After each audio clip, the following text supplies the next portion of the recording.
en George Bati. Riwruok mar Azimio la Umoja One Kenya ochuogo aput mar mabiro mar rango weche ochumi ma pachoka ahinya kaluwore kod paro mar chik mar omenda ma higa 2023. Giwacho ni parono mar chik en mar goyo piny ochumi mar piny Kenya kendo lando dhier e kind jopiny.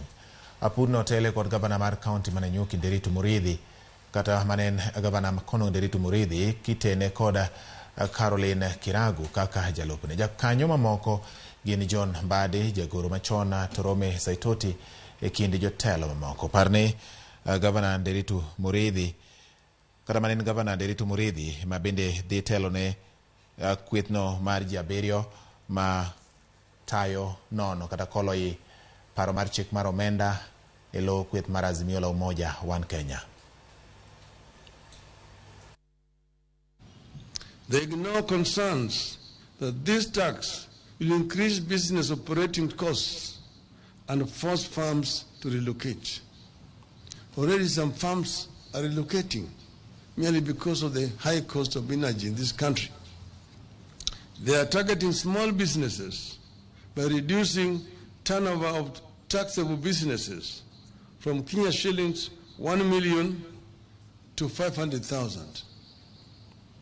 With this, any small business that sells goods and services worth 1,370 daily will pay a turnover tax of 15,000 per year, regardless of whether the business makes a profit or not. The finance bill is an indication that the Kenya Kwanza government has waged an economic war against citizens and especially the vulnerable. You would expect that during these hard times there would be measures to cushion the vulnerable. You would expect that food items, critical items, you remember that Azimio has been on the forefront of asking for the lowering of cost of living, actually demanding for the lowering of cost of living.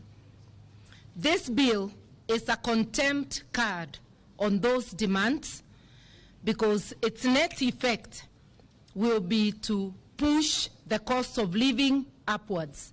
This debt ceiling matter cannot be hidden.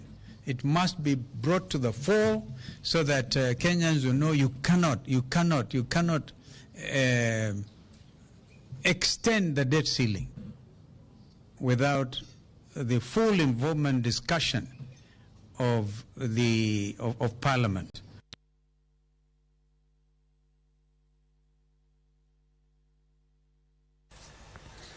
Ramogi mano kanyo Azimio la Umoja One Kenya kaginyiso chung margi kotenre kod wach mar paro mar chik mabende koro nyuolo weche ma opogore pachoka kendo gichuogo aput mar mabiro ma idhi telo kod manen gavana mar kaunti ma Laikipia Nderitu Muridhi mabende biro telo ne jokanyo mamoko kamotingo Caroline Kiragu kaka jalupne.